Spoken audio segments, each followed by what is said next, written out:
Elle pourrait s'appeler Virginie.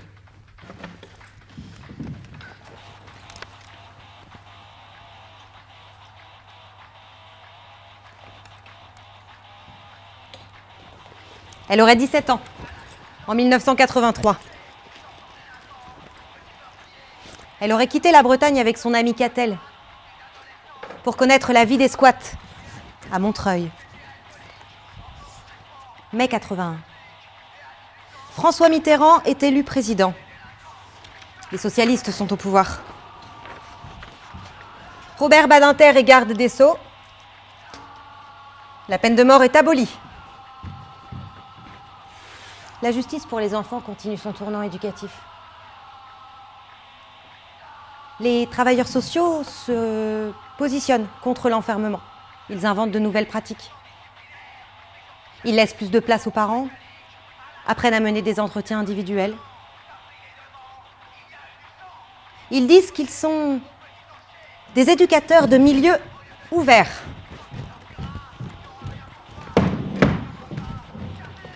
Bonjour Virginie. Tu enlèves ta musique ? Tu enlèves ta musique ? Il va falloir qu'on te parle. Tu peux enlever ta musique ? Bonjour Virginie. Tu t'appelles bien Virginie ? Ça fait longtemps que t'es partie de chez toi ?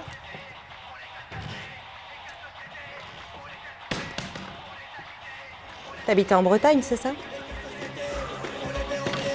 Pourquoi t'es partie de Bretagne ? Tu te rends compte que tes parents doivent mourir d'inquiétude. Petit bourgeois de merde. Vous étiez proche avec ton amie Catel. Et Catel, donc, c'est après le squat de Montreuil qu'elle a décidé de reprendre ses études, elle. Elle a décidé de me lâcher, ouais. C'est les Berruviers noirs que t'écoutes.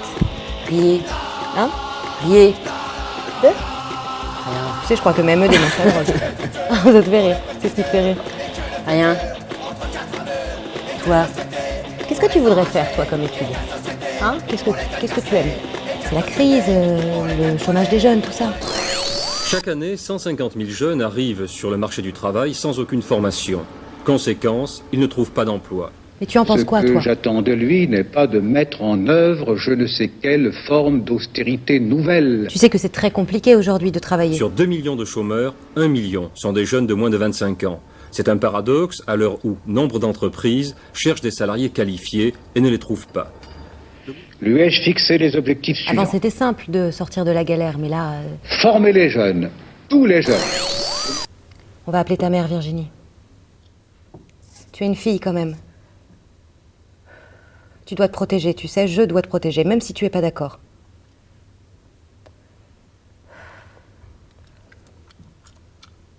Tu es consciente que si on t'avait pas retrouvée, là, tu serais probablement morte.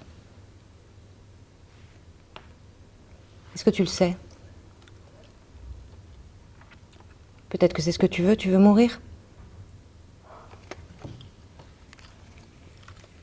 Et t'as pensé à tes parents, aux gens qui t'aiment ? Tu t'en fous, en fait, c'est ça ? Tu t'en fous ?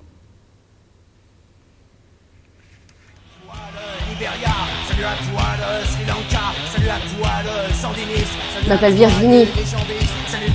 J'ai 17 ans. Et je t'emmerde.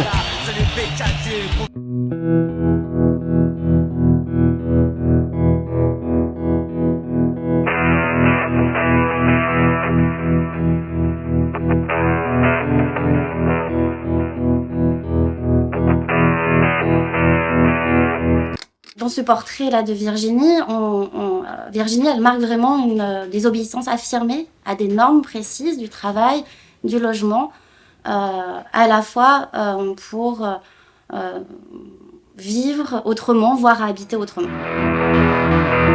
L'errance au féminin a été difficilement pensable et observable depuis plusieurs années, que ce soit dans les années 80, mais jusqu'à aujourd'hui. On a souvent pensé que l'errance était un phénomène typiquement masculin. Les femmes vont être plus rapidement, dans les années 80, mais aussi encore aujourd'hui, j'ai envie de dire mais peut-être encore plus aujourd'hui, prises en charge dans des dispositifs d'assistance que sont les hébergements sociaux, les centres d'hébergement et de réinsertion sociale, par exemple, en raison de leur vulnérabilité qui serait fondée sur leur genre. Et on se rend compte que les femmes, elles vont avoir des pratiques parfois différentes. Elles vont se rendre elles-mêmes invisibles aussi dans les espaces publics. Oh ben, je crois que clairement, et le portrait le montre assez bien, il y a le choix de la marginalité, c'est-à-dire qu'on va se situer, on se situe à côté du chemin et on va. Alors, il y a cette rupture avec les parents. Il y a aussi plus largement une rupture avec le mode de vie normal, qui est assez largement décrit comme nul, bidon, etc. Bon, et ça c'est la première chose. Le fait de se retrouver au squat. Alors à Paris ou ailleurs, les grandes villes, tout eu des squats dans lesquels les punks vivent, organisent des concerts, exercent un certain nombre d'activités artistiques et autres. Donc c'est le choix de cette village. C'est le grand nettoyage punk. Musicalement, il massacre les classiques du rock, mais le mouvement dépasse largement le cadre musical pour s'attaquer à l'establishment. Johnny Rotten déclare alors « Nous ne nous sentons pas disposés à chanter des chansons d'amour au milieu des queues qui se forment devant les caisses de chômage. » On pourrait parler peut-être de squats militants, donc qui ont été très importants aussi au sortir après les événements de 68, où l'idée c'était plutôt de construire un espace de vie différent, dans une opposition, dans des formes de résistance et de revendication contre le système, contre la société, contre un certain nombre d'institutions, qui a été très important d'ailleurs dans les années 80 aussi, qui s'est entremêlé avec le mouvement punk, avec la culture alternative. Le second type de squat qu'on pourrait repérer, ça serait les squats qu'on pourrait dire de pauvreté, où là c'est vraiment la question du droit au logement et puis même d'une survie économique pour essayer de trouver un toit. Ces deux logiques coexistent et puis aussi les individus, comme peut-être Virginie, peuvent circuler aussi entre ces différents squats, à avoir à un moment donné cette forme de revendication.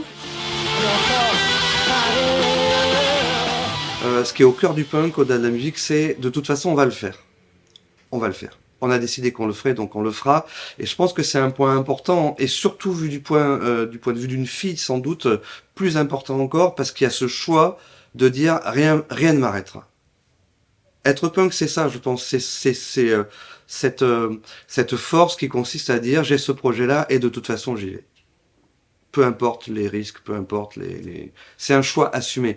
Et encore une fois, quand on lit entre les lignes de ce portrait, c'est ce qu'on voit aussi. Il y a un choix assumé. Il y a un choix assumé. D'ailleurs, dans le dialogue, oui, mais quand même, t'es une fille. À la fin, on sent quand même que on revient sur ce côté un peu moralisateur et aussi très genré. Mais en réalité, en amont, on sent bien qu'il y a eu ce choix. C'est-à-dire que bon, peu importe, à 17 ans, une fille, je pars sur la route. Voilà. Et être punk, c'est ça, clairement. Ça fait partie de ces décisions, de ces choix assumés.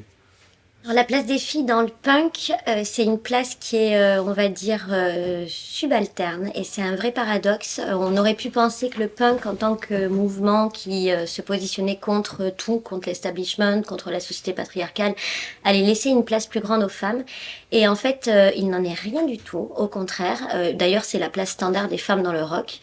On constate que quand on fait un peu de terrain, les femmes, elles vendent les billets à l'entrée du squat. Elles s'occupent des bières, elles nettoient, mais elles sont rarement chanteuses. Moi, j'ai fait un peu de terrain dans un squat qui est le squat de la Miroiterie. J'avais été très frappée par le fait que les jeunes filles, voire un peu plus âgées, étaient très engagées. Enfin, par exemple, c'était des filles qui se droguaient beaucoup. Donc, corporellement, elles étaient encore plus usées que les hommes. Elles étaient très maigres parce que je pense que la dope, ce qu'elles prenaient, elles mangeaient pas et c'était anorexique. C'est un monde qui est quand même très violent.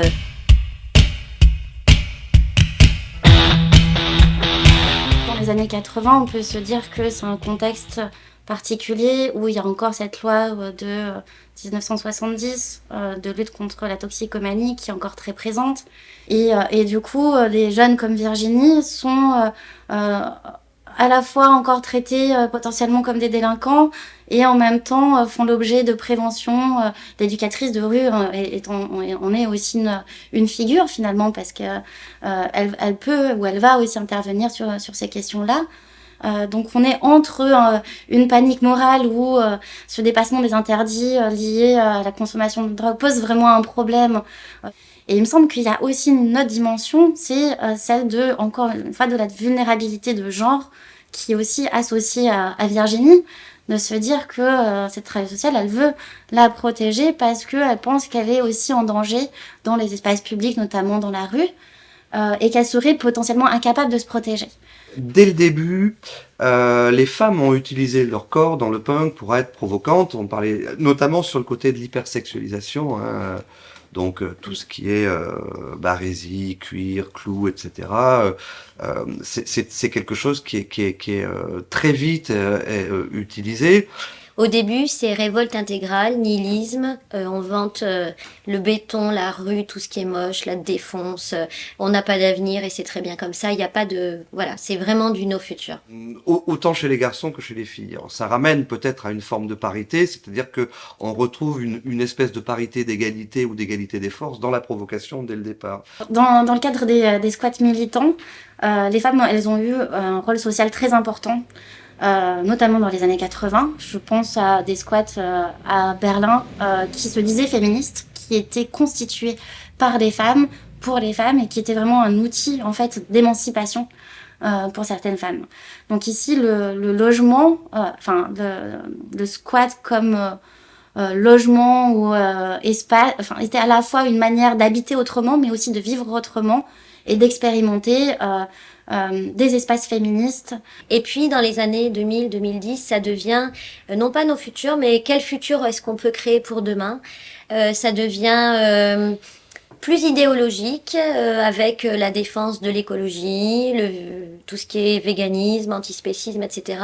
Ça explique sans doute aussi cette nouvelle sève qui est arrivée avec ces mouvements Riot Girl, Femen, qui étaient des mouvements où les filles cherchaient à s'affirmer dans quelque chose qui n'était pas si évident que ça. Hein, ce mouvement de mecs, en fait, de punk, j'ose le mot. Mais là, tout d'un coup, dans les années 90, il y a des forces féministes avec des discours bien spécifiques qui arrivent des États-Unis, et puis d'ailleurs, et puis qui essaient quand même de poser une autre image de la femme. C'est pas que c'est arrivé, hein, mais en tout cas, la question se pose. Et c'est dans le cadre de cette réinvention du punk, je pense qu'il faut considérer justement cet essor féministe du punk. Ce qu'on aime bien dire, c'est que le punk, c'est un tube de dentifrice, en fait. Donc on y passe, et puis quand on appuie, on ressort. Et on reste quand même imprégné de dentifrice. Donc, alors on peut rester punk, on peut rester musicien, continuer à jouer dans des squats, tout ça. Mais on peut aussi faire autre chose de sa vie. Et rien n'interdit de penser que Virginie, en 2016, elle est aux affaires, en politique... ou qu'elle est devenue, ou qu'elle continue d'aller dans des squats et qu'elle est femme de ménage. Mais on peut aussi penser qu'elle en a fait quelque chose et que ça, en tout cas, ça construit fortement sa vie dans ce qu'est la résistance, que c'est lutter contre plein de choses contre lesquelles on lutte en France aujourd'hui. Je m'appelle Virginie, j'ai 17 ans et je t'emmerde.